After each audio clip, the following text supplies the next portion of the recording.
Ya, sepertinya sudah join semua. Saya mulai. Assalamualaikum warahmatullahi wabarakatuh. Waalaikumsalam warahmatullahi wabarakatuh. Selamat pagi rekan-rekan semua. Terima kasih atas kedatangannya pada meeting kali ini. Sebelumnya perkenalkan, nama saya Dr. Sinta dari spesialis kardiovaskular. Jadi tujuan saya mengumpulkan rekan-rekan semua pada kali ini adalah untuk membahas masalah yang dihadapi oleh pasien. Pasien saya ini merupakan wanita usia lanjut yang saya diagnosis menderita angina yang sulit sekali untuk diobati. Namun akhir-akhir ini kondisinya memburuk dan sekarang sedang dirawat di rumah sakit kita. Terjadi halusinasi visual, gangguan pendengaran, bahkan sudah tremor 5 hari ini. Padahal dari apa yang saya pantau selama ini dari riwayat penyakit hingga pengobatan, saya rasa itu tidak ada yang bisa menyebabkan gangguan neurologis. Mungkin untuk lebih jelasnya, Nurse Hanun akan menampilkan rekam medik dari pasien. Bisa Nurse Hanun? Ya baik dok, saya izin share screen dulu ya dok. Iya silakan. Apa sudah terlihat presentasinya dok?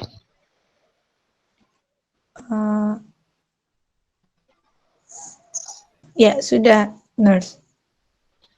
Sudah terlihat.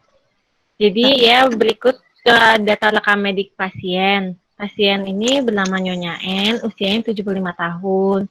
Untuk keluhan saat dia masuk ke rumah sakit ini, dia mengalami halusinasi visual, tremor, dan gangguan pendengaran.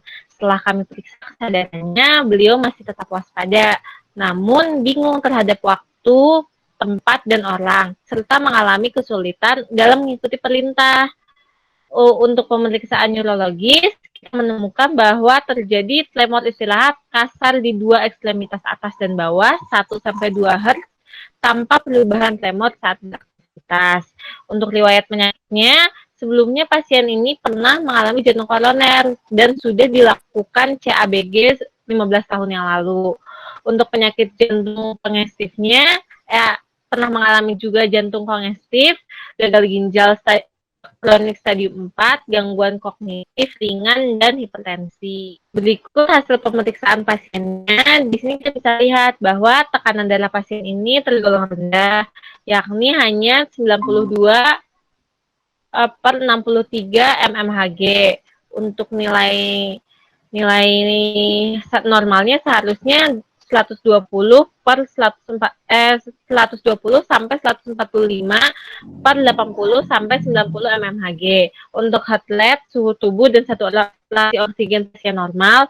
Untuk hemoglobin pasien ini juga tergolong rendah, yakni hanya sebesar 10,7 mg per desiliter, sedangkan nilai normalnya harusnya 12 sampai 18 mg per desiliter. Untuk MCV, leukosit, dan trombosit pasien normal. Namun untuk nitrogen urea darahnya hasilnya tinggi, yakni sebesar 50 mg per desiliter, sedangkan nilai normalnya 6 sampai 21 mg per desiliter.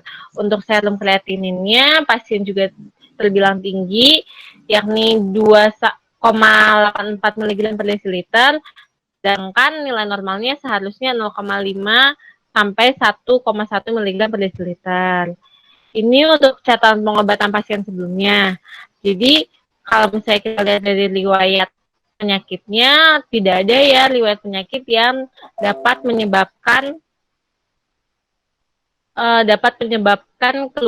keluhan-keluhan seperti tremor dan gangguan halusinasi visual. Mungkin keluhan itu bisa karena efek samping kali ya dok.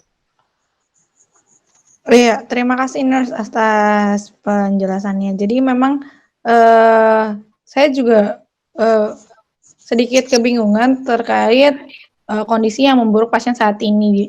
Karena dilihat dari apa yang sudah saya resepkan dengan kondisi pasien, itu saya rasa sudah sesuai. Mungkin untuk lebih tahu terkait terapi obat, bisa dijelaskan apoteker Niko apa sih apakah ada dari obat-obat ini yang bisa menyebabkan hal tersebut? Oh ya, terima kasih. Mungkin sebelumnya kesempatannya dok, di sini saya apoteker Nicholas yang bertugas hari ini. Dari kasus yang dipaparkan oleh dokter, mungkin di sini saya ingin menggarisbawahi beberapa poin dok. Dari terapi saya lihat sebetulnya sudah sebagian besar sudah sesuai dengan indikasi yang dialami oleh pasien. Namun di sini saya ingin menitik beratkan pada obat ranolazine dok. Kan di sini mungkin saya menggarisbawahi pertama dari dosis dok. Kalau di sini saya rasa dosis yang dokter berikan bisa terbilang cukup tinggi dok, 1000 mg, sedangkan pada standar pengobatan yang biasanya diberikan, dosis lanrazine itu biasanya 750 mg dok. Yang kedua, mungkin dari lanrazine ini sendiri dilihat dari kondisi pasiennya dok. Di sini dia mengalami gagal ginjal akut stadium 4, juga dengan kondisi lansia, mungkin cukup berat untuk diberikan lanrazine dengan dosis yang cukup tinggi. Dan mungkin terakhir dari riwayat penyakitnya sendiri dok, di mana dia sempat mengalami gagal jantung, di mana gagal jantung itu merupakan salah satu faktor resiko peningkat efek samping dari lanrazine itu sendiri dok. Jadi dari sudut pandang farmasi, mungkin di sini dari pengobatan lanrazine-nya bisa dilakukan penyesuaian dok, begitu. Terima kasih. Ya, terima kasih Apoteker Niko. Ya, jadi memang pasien ini terkena gagal ginjal kronik stadium 4 ya. Jadi kenapa saya meresepkan ranolazine 1000 mg itu karena angina pasien ini sulit diobati dan pasien ini kan lanjut usia, beberapa fungsi organnya juga menurun. Jadi ekskresi dari obatnya kan akan lama. Jadi makanya saya diberikan dosis yang ditinggikan agar efektivitas terapinya tercapai gitu. Malah terjadi sebaliknya ya. Dan ranolazine ini saya resepkan karena beberapa penelitian yang menyebutkan ini bagus untuk mengobati angina karena dia tidak meningkatkan heart rate dan sangat toleran begitu. Jadi tapi setelah dilihat dari efek samping malah terjadi toksisitas. Jadi sebaiknya ranolazine ini saya hentikan dulu hingga efek samping obat ini tidak terjadi ya. Begitu.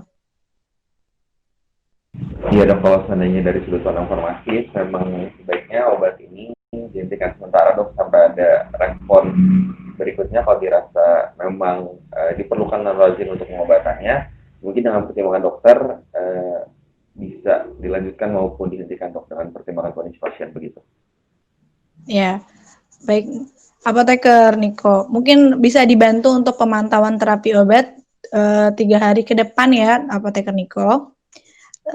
Lalu terkait asupan nutrisi, karena pasien ini adalah pasien wanita usia lanjut, jadi saya rasa perlu kita untuk melihat asupan nutrisi yang pasien butuhkan agar masalah pasien ini bisa teratasi dengan baik selain dari efek samping tersebut. Mungkin dari ahli gizi bisa dipaparkan bagaimana ya harusnya nih. Baik, dok, terima kasih atas kesempatannya. Sebagai perkenalkan rekan-rekan sekalian, nama saya Hanif dari tim gizi pasien kita, NYN. Ya dok, sebenarnya dari tim gizi kita sudah merencanakan beberapa rencana untuk perlakuan nutrisi dan asupan dari pasien kita. Ada 2 diet sebenarnya dok dan rekan-rekan sekalian yang akan diberikan pada pasien kita. Yaitu yang pertama adalah diet rendah protein dan juga rendah lemak. Karena pasien kita kan memiliki gangguan ginjal stage 4 ya dok dan rekan-rekan sekalian. Jadi dikhawatirkannya adanya proteinuria atau adanya protein di dalam urin pasien.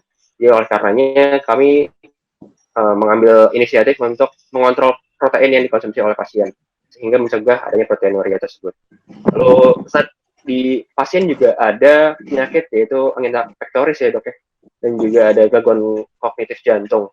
Dan dikhawatirkannya karena tadi jika ada konsumsi lemak yang berlebih oleh pasien, dikhawatirkannya akan ada timbul plak lemak di dalam peredaran darahnya. Jadi sehingga kami memutuskan untuk mengontrol juga konsumsi lemak dari pasien. Oke, seperti itu dok. Kurang lebih dari 2 diet tersebut, semoga bisa membantu pengobatan pasien agar bisa menjadi lebih baik. Oh ya, terima kasih ya Pak Hanif ya. Jadi memang pasien ini kita harus pantau dan diketat terkait protein dan asupan lemaknya. Jadi itu mungkin oleh ahli gizi atau tim ahli gizi yang akan mengaturnya begitu. Ada yang ingin disampaikan dari yang lain mungkin? Saya ingin bertanya nih untuk ke ahli gizi. Jadi kan kita lihat kan hasil lab pasien itu dia tekanan darah dan hemoglobinnya tergolong rendah. Apakah diet yang dilakukan ini akan mempengaruhi tekanan darah dan hemoglobinnya ya Pak? Oh iya, nurse. Untuk diet ini kita sebenarnya ada beberapa perlakuan yang mungkin bisa membantu untuk mempengaruhi hemoglobin dari pasien ya. Namun sebenarnya untuk diet ini sendiri tidak bisa memberikan pengaruh secara signifikan, nurse. Apalagi karena kami mungkin mengusahakan untuk memberikan konsumsi dari diet lemak tadi dengan mengganti makanan-makanan dan konsumsi, meningkatkan konsumsi dari pasien dengan menambahkan banyak asupan seperti kacang-kacangan atau mungkin sayur-sayuran hijau, sehingga karena kacang-kacangan itu kan mengandung asam folat ya, hingga asam folat, dan juga sayuran hijau itu juga mengandung zat besi yang bisa menjadi sumber dari pembuatan hemoglobin dan juga sel darah merah. Mungkin dari sana kami bisa membantunya, dan namun dari treatment yang kami berikan itu kami rasa tidak bisa memberikan pengaruh yang sangat signifikan terhadap peningkatan hemoglobin pasien. Harus seperti itu nurse dan dokter kami. Ya mungkin saya mau titip aja kali ya. Ini soalnya kondisi pasiennya dia kesulitan dalam mencerna dan mengolah makanan, apalagi mengunyah. Mungkin saya titip untuk kalau misalnya tadi kan mau dibilang diberi kacang-kacangan, sedangkan kacang-kacangan biasanya kelas kan ya Pak ya. Nah pasiennya akan kesulitan, mungkin bisa diganti dengan makanan yang lebih lembut kali ya Pak. Oh ya nurse, baik. Kalau seperti itu akan saya catat dan akan saya berikan kepada tim ahli gizi yang lain untuk bisa menyiapkan makanan-makanan untuk pasien kita ini dikhususkan. Mungkin dalam bentuk makanan yang lebih halus ya, nurse, yang bisa dikonsumsi dengan baik. Iya, iya Pak. Dimohon ya Pak diperhatikan pasien asupannya. Baik, akan saya kabarkan ke teman-teman ahli gizi yang lain. Terima kasih. Terima kasih ya Nurse Hanun dan Pak Hanif ya. Ini kalau misalnya kita lihat dari asupan nutrisi tadi, jadi nanti diberikan yang lebih halus. Atau ada lagi yang ingin disampaikan dari sudut pandang lain untuk meningkatkan kualitas hidup pasien? Ya mungkin bisa dijadikan pertimbangan juga dok. Di sini ada kemungkinan tadi dari ahli gizi, saya setuju untuk peningkatan asam folat. Mungkin di sini juga dari sisi farmasis bisa dilakukan pemberian asam folat secara intravena dok kepada pasien untuk mengobati gangguan yang dialami pasien. Tadi disampaikan oleh Nurse Hanun bahwa ada hemoglobin dari pasien yang cukup rendah, jadi mungkin dengan penambahan asam folat bisa membantu peningkatan kondisi pasien begitu dok. Oh iya, terima kasih ya Apoteker Niko. Jadi sepertinya memang diperlukan untuk asam folat IV ya. Saya akan meresepkan itu mungkin kita pantau satu kali sehari ya. Jadi kalau misalnya dalam 3 hari atau belum juga membaik itu kita akan diskusikan lebih lanjut mungkin ya. Ya, apoteker. Terima kasih ya Apoteker Niko. Ada yang ingin disampaikan kembali rekan-rekan? Sepertinya dari saya cukup dok. Ya.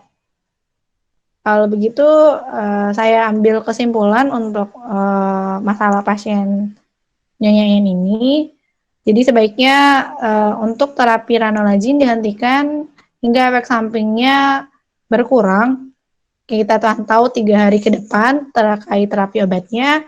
Lalu asupan nutrisinya yang akan diatur oleh tim ahli gizi selama di ruang rawat dan juga diberikan IV asam folat seperti itu. untuk meningkatkan HB-nya agar tidak menambah kondisi buruk pasien gitu. Terima kasih atas kesempatannya atau sudah mau meluangkan waktu pada meeting kali ini. Terima kasih banyak. Saya cukupkan meeting kali ini. Assalamualaikum warahmatullahi wabarakatuh.